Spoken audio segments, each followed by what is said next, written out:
Hello comparison test viewers, and welcome back to another All Cars Everyday video. I'm standing here with the brand new 2021 Kia K5 as it aims today to take on some of its toughest competition. Thank you to International Kia for letting me film with a 2021 K5. Located at 8821 West 159th Street in Orland Hills, Illinois, this dealership has one of the best varieties of new Kia inventory in the area, which is especially important if you're trying to find a Sedona SX or a Telluride. Add to that their beautiful showroom and lounge area, and International is the go-to dealer for all your Kia needs. Give them a call at 844-292-7322 or check out their inventory online at kiaoforland.com. And right here is one of the more competitive offerings in the midsize sedan segment, the 2021 Hyundai Sonata. Poogie Hyundai in Downers Grove, Illinois was kind enough to let me film with two brand new Sonatas. They have a friendly sales staff and an enthusiastic customer base that I met with firsthand when out reviewing the Sonata. This dealer also has plenty of Genesis vehicles in stock as well, not something you see at a majority of Hyundai dealers. Located at 1866 Ogden Avenue in Downers Grove, Illinois, you can also give them a call at 855-909-0371 or visit them at poogiehyundai.com. And here is the best-selling midsize sedan in America, the venerable Toyota Camry. Thank you to Oakbrook Toyota in Westmont for putting me behind the wheel of a 2021 Camry. Located at 550 East Ogden Avenue in Westmont, Illinois, this is a large Toyota outlet that is being renovated to add to its already expansive, perfectly lit showroom. Enthusiasts will also be pleased to find the large quantity of new Supras and other new and used sports vehicles on the lot. Contact the amicable sales staff at this dealership by calling 630-590-9475 or sending them a message on oakbrooktoyota.com. Here is the 2021 Honda Accord, which is only second to the Camry in terms of midsize sedan sales volume. Thank you to Continental Honda for letting me film with a 2021 Accord. Located at 5901 South LaGrange Road in Countryside, Illinois, this dealer has a friendly staff, beautiful showroom and lobby area, and is the biggest Honda dealership I've been to, with a huge variety of new and used vehicles. Give them a call at 708-581-7049 or visit them at continentalhonda.com.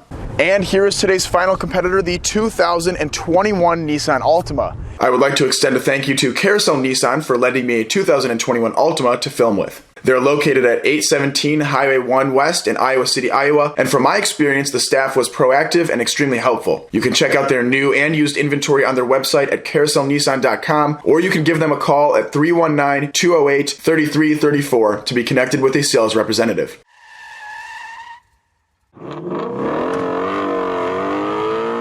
In this video, we will be taking an extended look at how each vehicle drives and declaring an advantage to a particular sedan at the end of the video. To see a more in-depth analysis of other aspects of each vehicle, click the link in the description. I drive each of the vehicles on real roads and rate my subjective opinions on driving style. Typically, my commentary includes noise, vibration, and harshness levels, steering feel and weight, suspension bump absorption, acceleration, brake feel, ergonomics of the cabin, and general handling. I am not testing these vehicles at a track, nor am I pushing them to their absolute limits. Furthermore, like I mentioned, this is a subjective category, so I recommend making sure you test drive each vehicle yourself to confirm or deny your own opinions on the vehicle experience.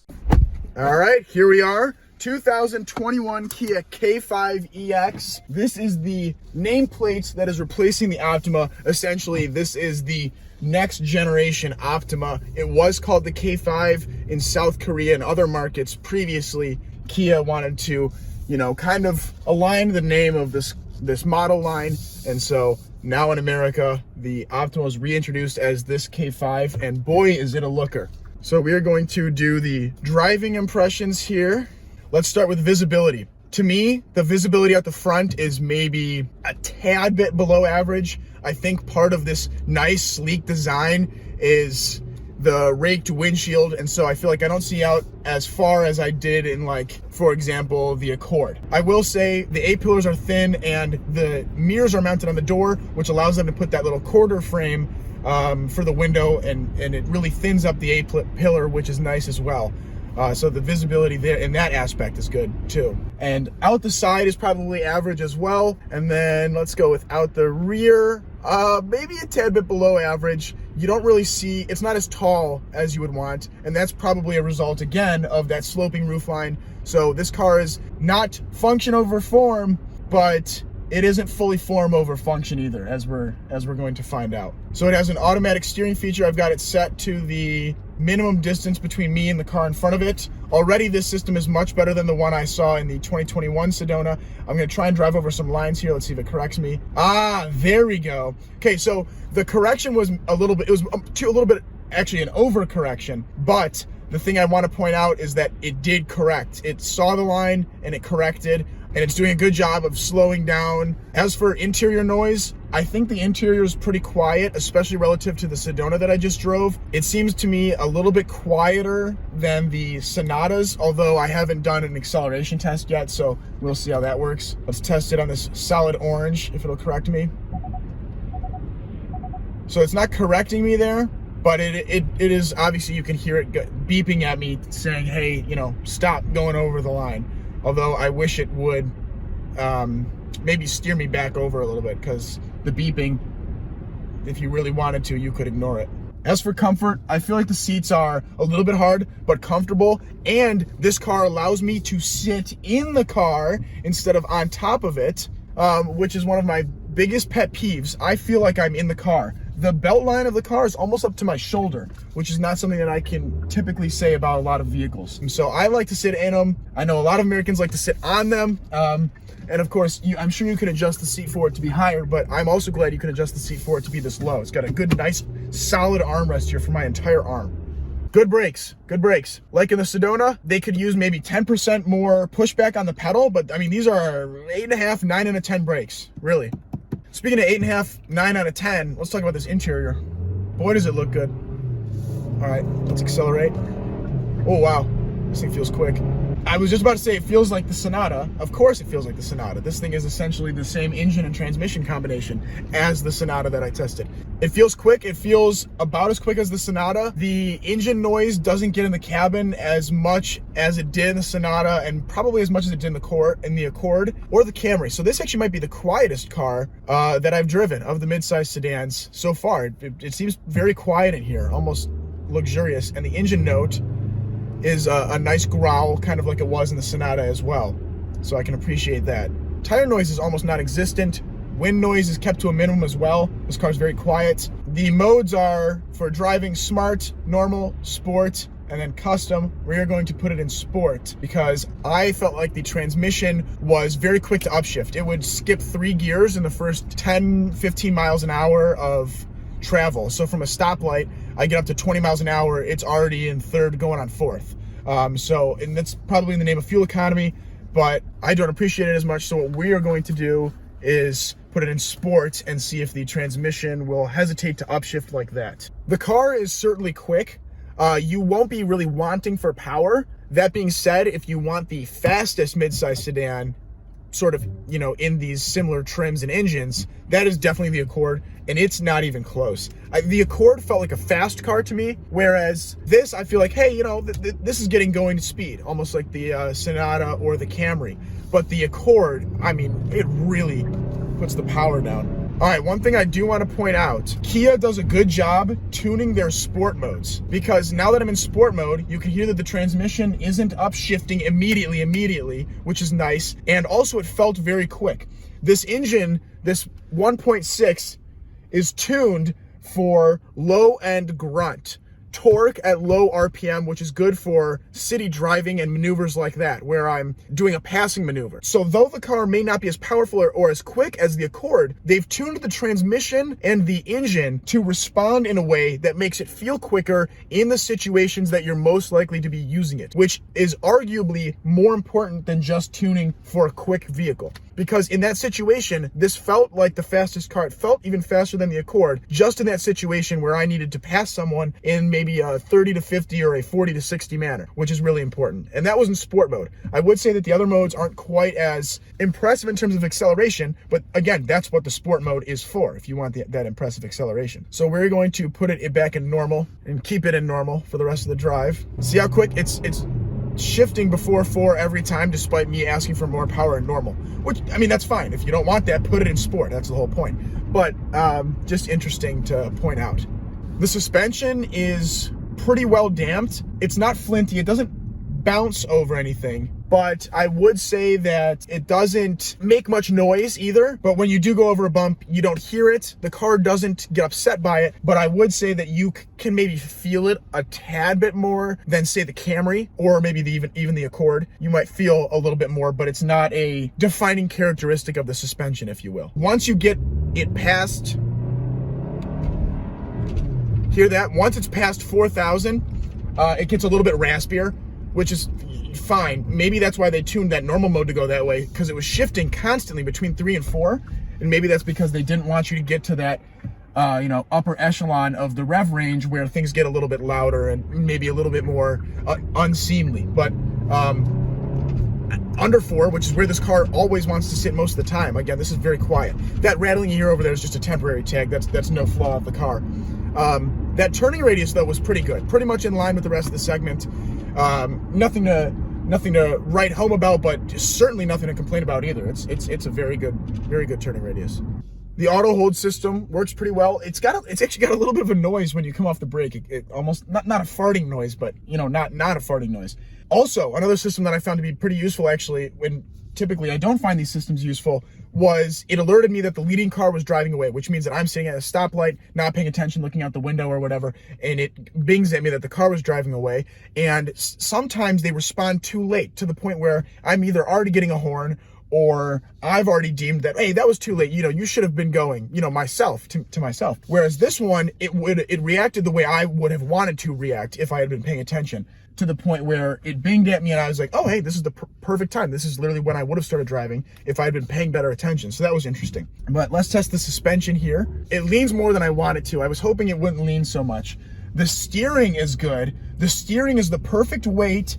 It doesn't go light on you when you're, turning hard. In the reverse sense, it doesn't weight up on you weird and act like it's, sportier than the car really is. But the great steering to me is kind of taken aback by the maybe not so great suspension. The suspension's good from a damping standpoint, which is more important than handling, but I wouldn't necessarily want to drive this car very fast around a turn just because I feel like it leans too much.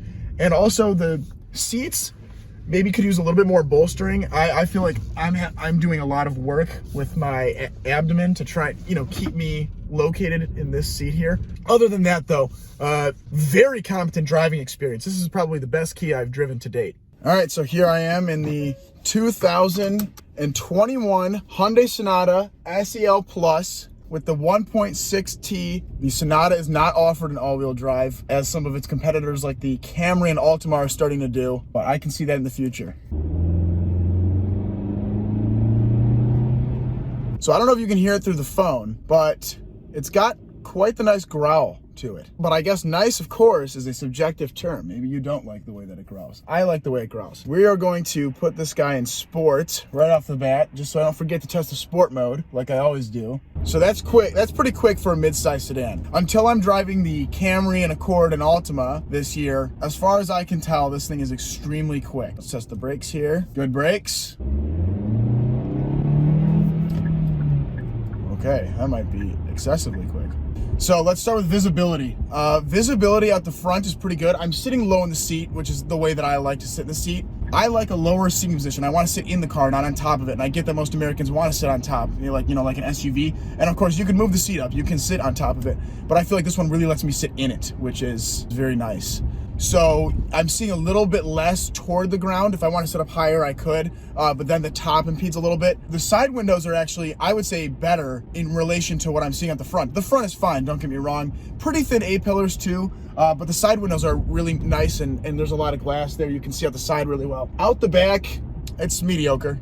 It's mediocre for sure. Let's put the auto hold brakes on, test that out. So now I can let off the brake pedal, and it will only start going again once I hit the gas, which is interesting. A lot of new vehicles have that feature. It's kind of like a little bit of a parking brake that just turns off as soon as you get onto the gas again. As you can see, there's really not much in terms of noise coming in from outside, despite the engine noise seems to permeate a little bit better than other noises, which I guess I prefer, of course, that I hear a little bit more engine noise than, like, let's say, wind or tire noise. Body roll is pretty good. It's quick. This is a quick vehicle. This is a very quick vehicle. And that was in sport mode, so you can see the acceleration is very good. Pull a UE here and test the turning radius. The button shifter takes some getting used to. I know it's kind of the future, it seems to be. So see how it'll hold the gear? It'll kick downshift for you, and it's holding the gear right now. I'm still at 3,800 RPM. So that's really nice. Commendable effort out of the engine and transmission. So I'm gonna use the pedal shifters here and see how they work. All right, so it'll still shift for you if you're not gonna shift.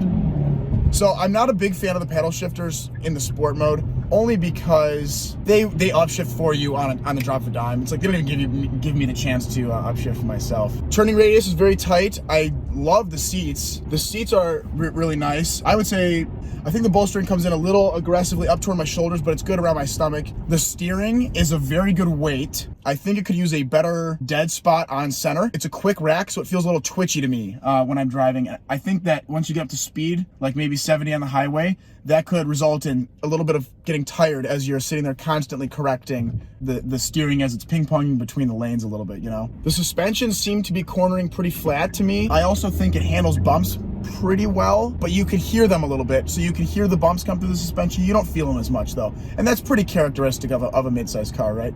There's nothing too outrageous there.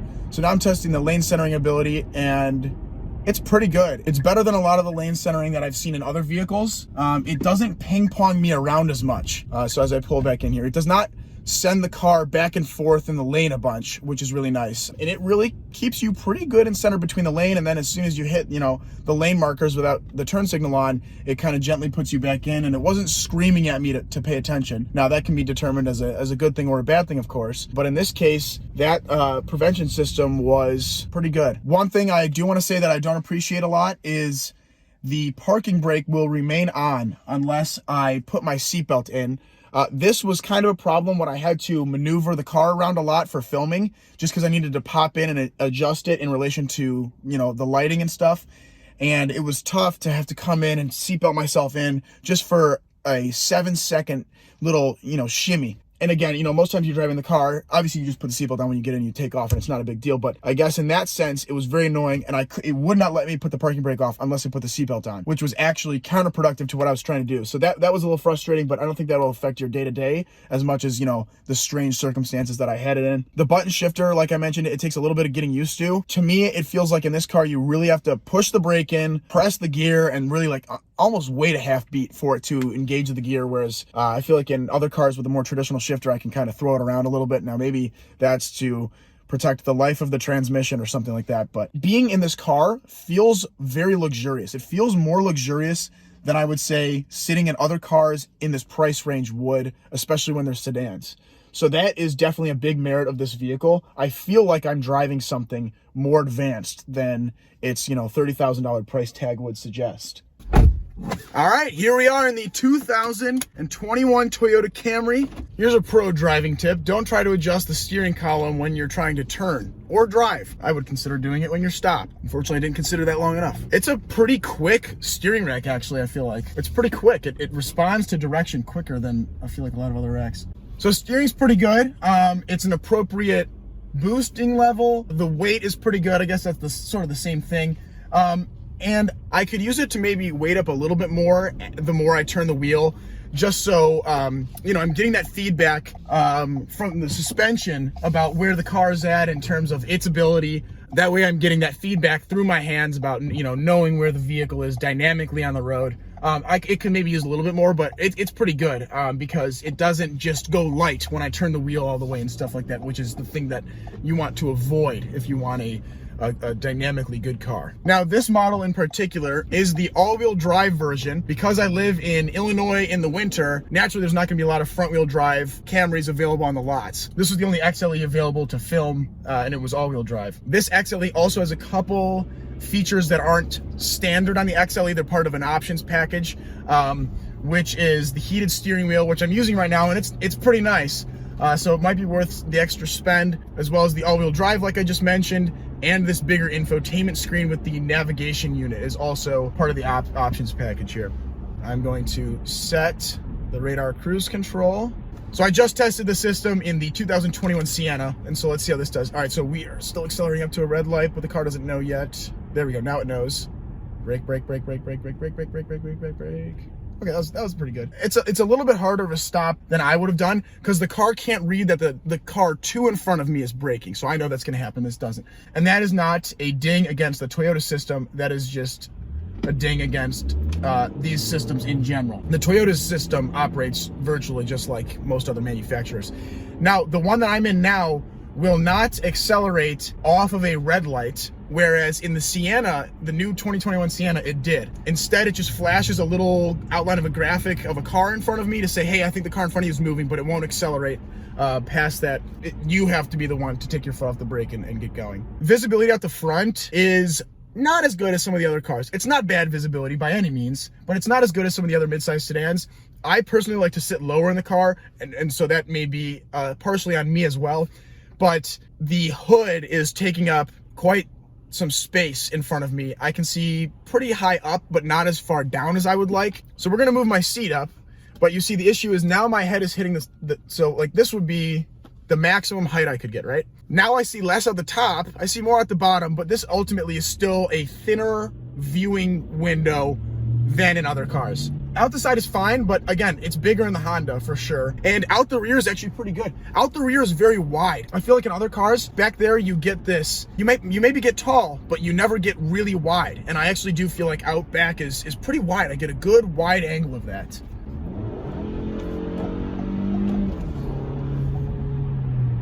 NVH is pretty good. I feel like it's quieter than a comparative RAV4, which I've also driven.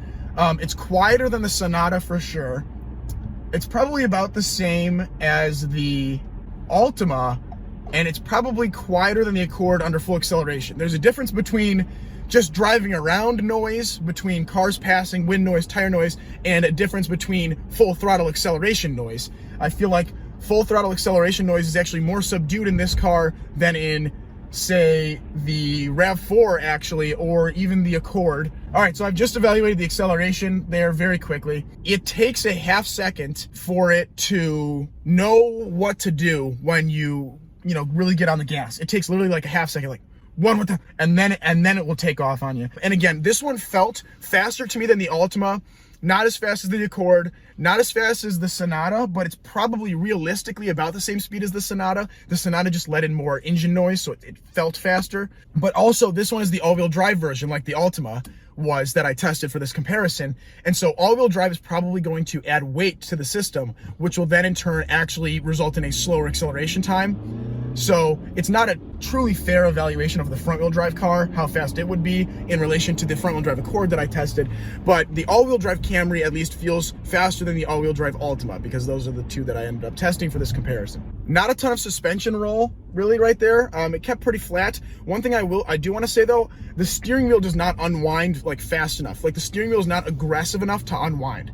So like when I want to let go of the steering wheel and let it do itself, when I want to let go of the steering wheel and let it unwind itself, it didn't move fast enough for my liking. And so then I actually had to manually, unwind it, which was kind of frustrating. Otherwise, it's pretty good. We're going over some pretty good bumps here.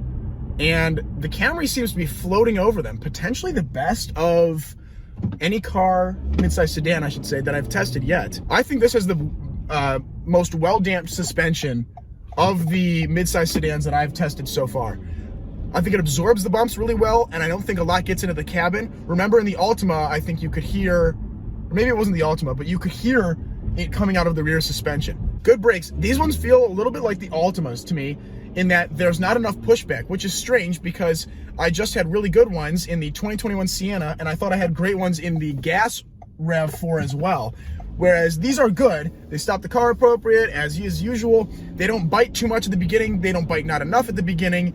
And at the end, there's some good travel where you actually get some good braking meat, but they don't have enough pressure against my foot. They feel a little bit too soft to me personally. I know that people have been asking about the transmission here. I think so far the transmission is pretty good because people were saying that they wish the car came with a 6-speed instead of the 8-speed because the 8-speed never seemed to know what gear it was supposed to be, and it was always kind of confused by itself. There's too many ratios, it didn't know where to go. And I think so far things have been pretty good. I think the transmission seems to know mostly what's going on. I just tried out the sports system and the sequential shifting available through the gear selector here, and it seems as though As is usual for a sports system, it just holds the gear at a higher RPM. The car doesn't feel too much noticeably faster.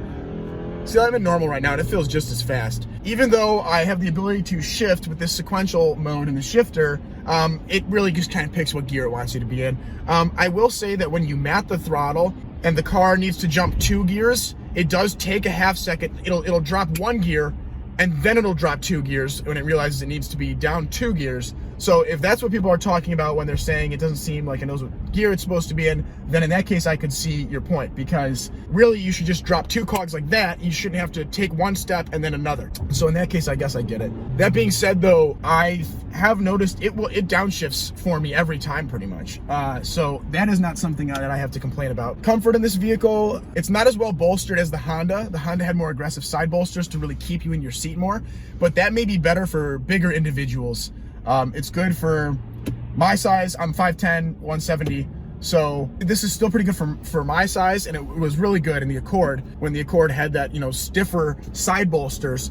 But this seat feels a little bit harder to me in general than most of the other cars and vehicles that I've tested. The infotainment system is one of Toyota's more dated models, but the thing is, it's still, so the graphics aren't great, but it still responds quick, which is really the thing that really just makes me mad about infotainment systems on, like, for example, Nissans. This one is old, but it's still pretty fast. So like, it's a totally acceptable thing to use, and the physical buttons on the side help with that fact.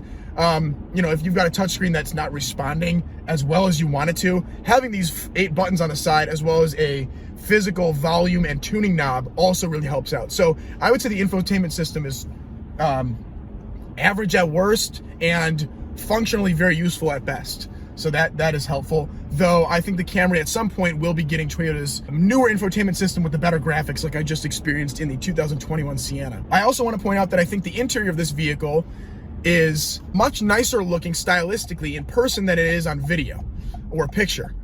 So that's another thing worth going into your local Toyota dealership and really test driving it. I like the inside of this car better now that I'm seeing it in person than when I was, of course, seeing it on video and in pictures. All right, here we are in the 2021 Honda Accord EXL. The first thing that I noted about the whole car was that it felt very tight and very, very quick. And I remember I hit the gas pedal like this. It's pushing my neck back.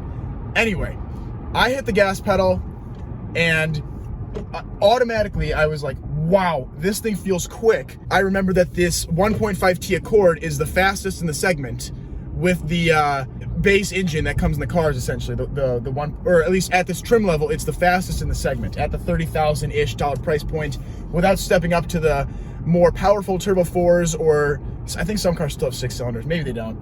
Does the Camry? I think the Camry still's got a V6. Anyway, so this one is the fastest, and it feels the fastest by a long shot. So like I've seen in other Honda models, there's a little thin green line that surrounds the gauge cluster that goes white when you accelerate or use more gas, and goes dark green when you're kind of coasting or using less gas. Everything in this car felt tighter, sportier, more well-built, more well put together than, say, at least the Altima and Sonata of the ones that I've driven so far. All right, I like the brakes. Kind of not a big surprise there. It's a good feel. There's not enough initial bite. So there's a little bit too much travel, and it's a little bit too soft in that initial part of the travel. But then once you get to the real meat of the braking zone in that pedal, it's a good pedal with a good amount of pressure and feedback as well. I think the fact that this car is just so fun to drive outweighs the fact that it's with a CVT. I almost said CVT transmission. Thank God it's TGI Fridays. Anyway, CVTs are the bane of every enthusiast's existence. They suck. This one's not so bad. It wasn't so bad in the CR-V I just drove either. And it's just such a fun, well-built car that I don't think it really weighs that much on the driving experience. The steering does feel well weighted, perfectly weighted. It's got enough of a dead spot on center where you're not drifting too much. Once we get up to speed here, we're gonna set the automatic cruise control and see how that tolerates traffic here. The seats, believe it or not, they're very close to the CR-V, and they've got good bolstering, which was my main thing with the CR-V. It's got really good bolstering for at least my 5'10", 175-pound frame. They might be too aggressive for wider individuals. They actually might be a little bit too aggressive. For me, I love them, especially when you're like taking a turn. You don't have to brace your knees on any of the hard plastic or anything like that. The seats will keep you in their place, which is not something I can say about a lot of other seats. And honestly, these are probably, they feel maybe a little firm, but honestly, these are probably about close to the best seats in this test so far. I've got the cruise control set to 38. We're going 24 because there's a car in front of us, and I want to keep the set distance to the 2 bars. Whatever 2 bars means is this amount of distance on the gauge cluster, and it's being, totally fine in traffic. I'm actually gonna, this is not what you're supposed to do. The system's not designed for this. I'm gonna take my hands off the wheel completely, see if it drifts, and it is, yeah, so it was about to, okay, all right, and that's annoying too. Okay, so this is not the system's fault, and this is not a Honda's fault or anything either. But I have a car in front of me slowing down to get into the median to make a left turn, and of course, and then it's wide open in front of that.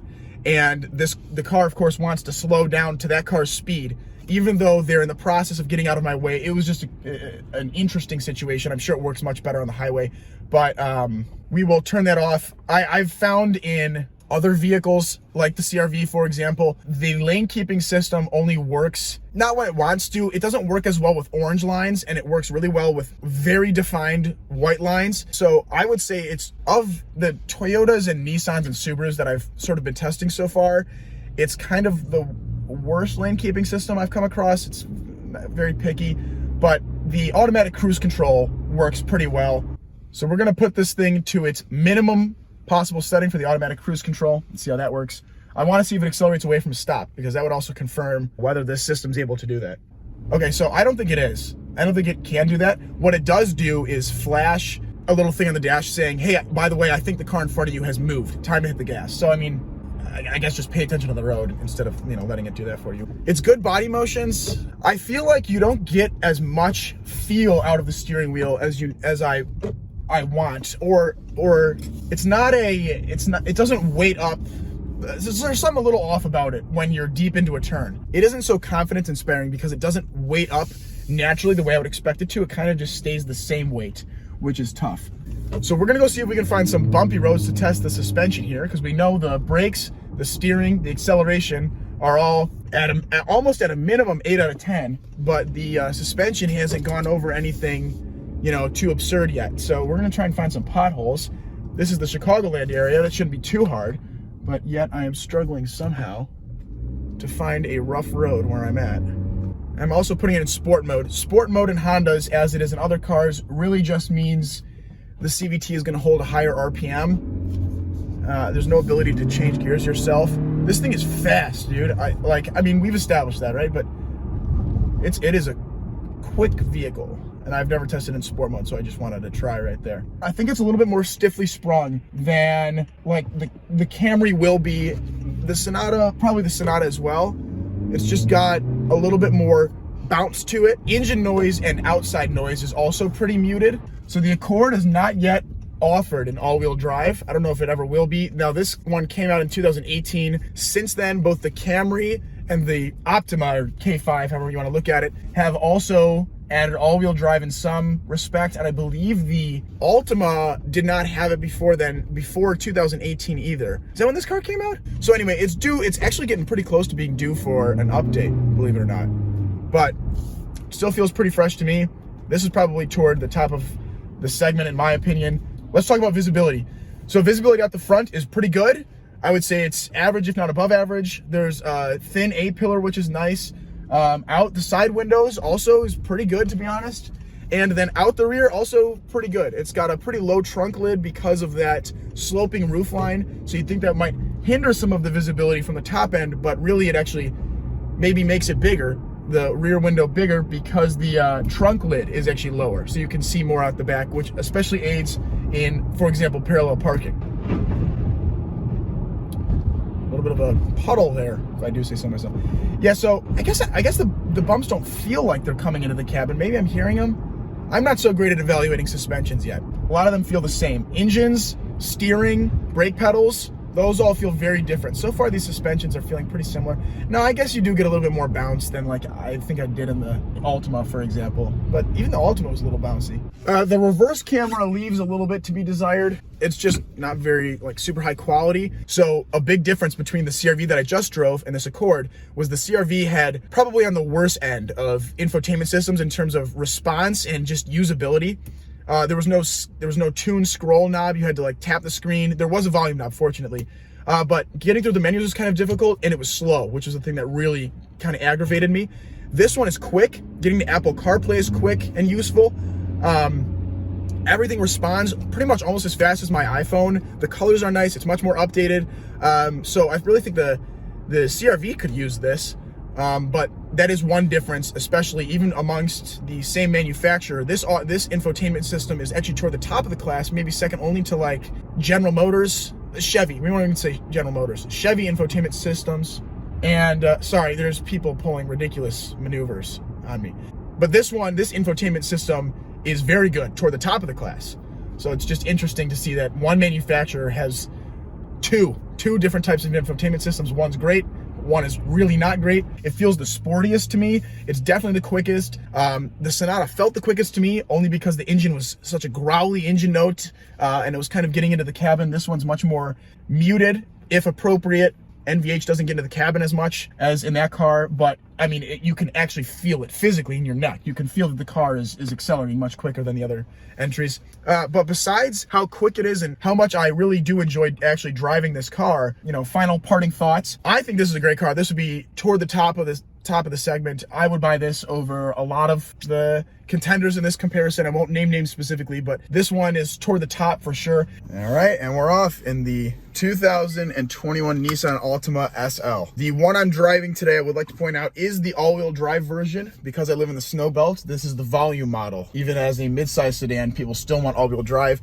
You might be able to see out behind me that there is snow on the ground. Driving this vehicle to this spot, whatever it costs to get all-wheel drive, it's absolutely worth it. I drove to the dealership, the Nissan dealership, in a 2010 Malibu. Of course, it's just front-wheel drive, and even with this light dusting of snow on the ground, compared to this all-wheel drive Altima, that car was miserable. And of course, I'm not used to driving an all-wheel drive sedan, and this thing felt much more confident in the snow. So get the all-wheel drive version if you live in the snow belt. So while we wait at this light, let's evaluate visibility. Out the front is probably about average, I would call it. A-pillars are pretty thin. The blind spot monitoring system here kind of takes up a lot of this quarter window area. The side of the vehicle is okay. Out the back's pretty good for the midsize sedan. So we're gonna straighten this guy out here once we get in the straightaway and give it a little bit of gas.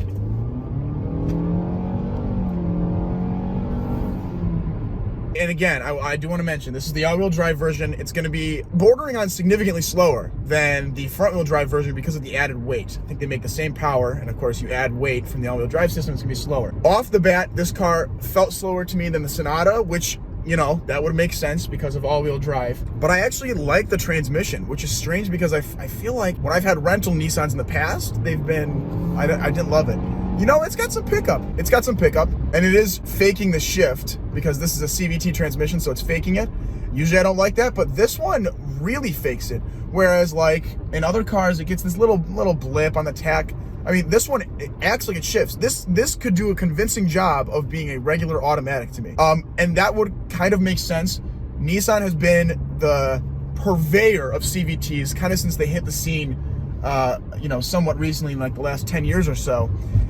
Nissan was one of the first early adopters, so if anything, I would expect them to have their CVTs figured out before anybody else. And you know what? I'll say it. So far, I like this one. And I don't tend to be a big fan of CVTs. Here's one thing I want to point out. I've never meant... Storm warning in about 13.3 miles from current location. So there's a winter storm coming, as you just heard. It's been doing, that's like the fourth time. I've had the car for about 45 minutes. That's the fourth time it's done that. I hope that doesn't override music. Of course, I'm not playing music now because I'm talking to you guys. But I could go without that, to be honest. If I want to know about it, well, you know what? I'm gonna give Nissan the benefit of the doubt and assume that I can turn that off. One thing that I've never mentioned in any vehicle before, and it's strange that I have to mention it here, I don't feel like the side view mirrors are big enough or like wide enough. They need to be like wider They need to be a lot wider, like 50% wider. Something about them is very strange to me. I feel like I feel like I'm not getting as much out of the side view mirrors as I have in every other car I've driven, essentially. The Nissan is the first midsize sedan I'm driving with the flat bottom steering wheel. I like the steering wheel to kind of sit closer to my knees, and so it's nice that it's not gonna, you know, bump into them. All right, let's talk about NVH. So when I get on it, you know what an appropriate amount of NVH. I don't usually consider Nissans on the quieter side. In fact, I consider them more on the, what's the word I'm looking for? Ringier, tingier side of things, you know?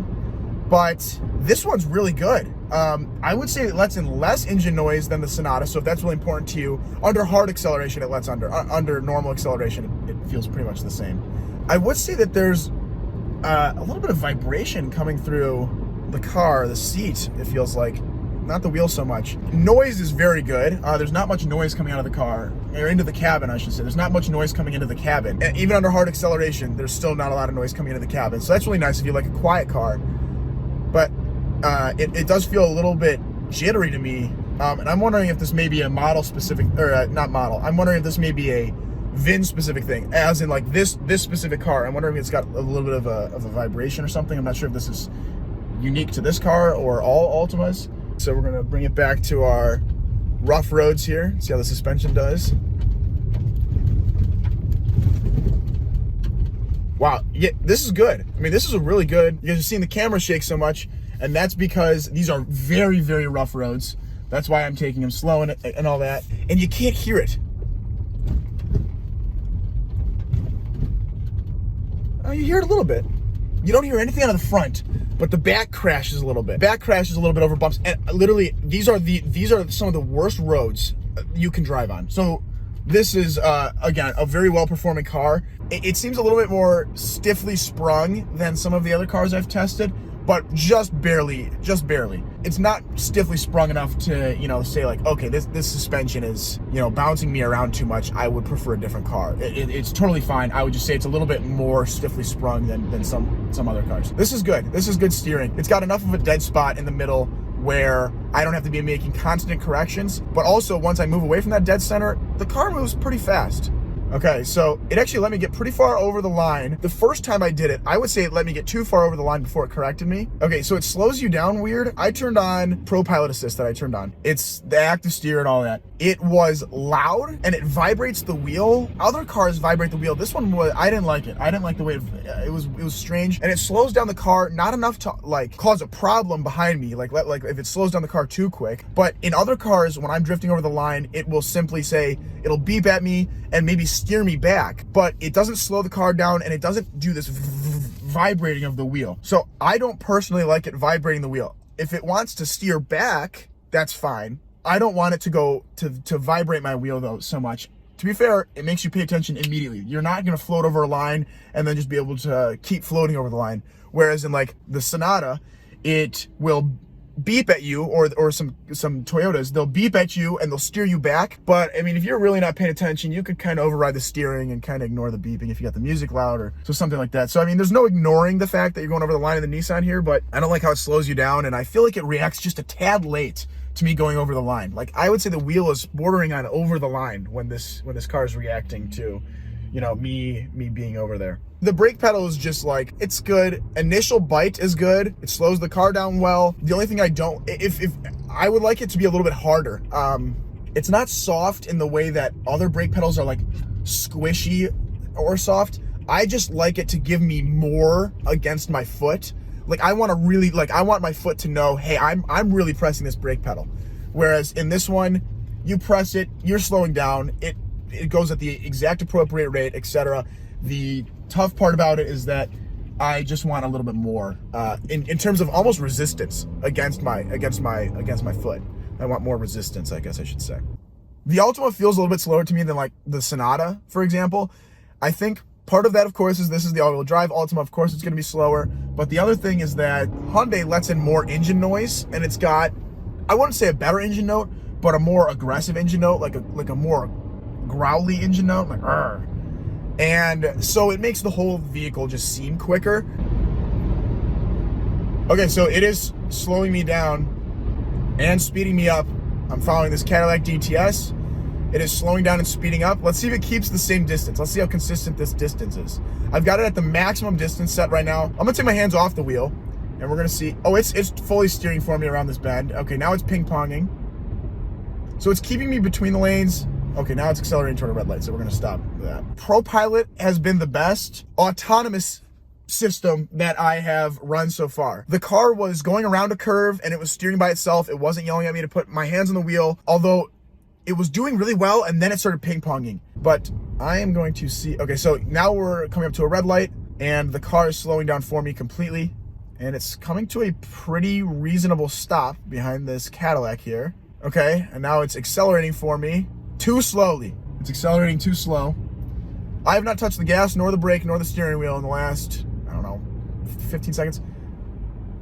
And it lost it. Okay, so obviously America's infrastructure is not fully, designed for this yet. It was just about to go into that guardrail. It lost the orange line on the side and it didn't know that it was going over, so I corrected. It did a good job slowing down like a normal driver, but I would say it accelerated too slowly, too timidly. I'd like a little bit more acceleration out of the ProPilot there.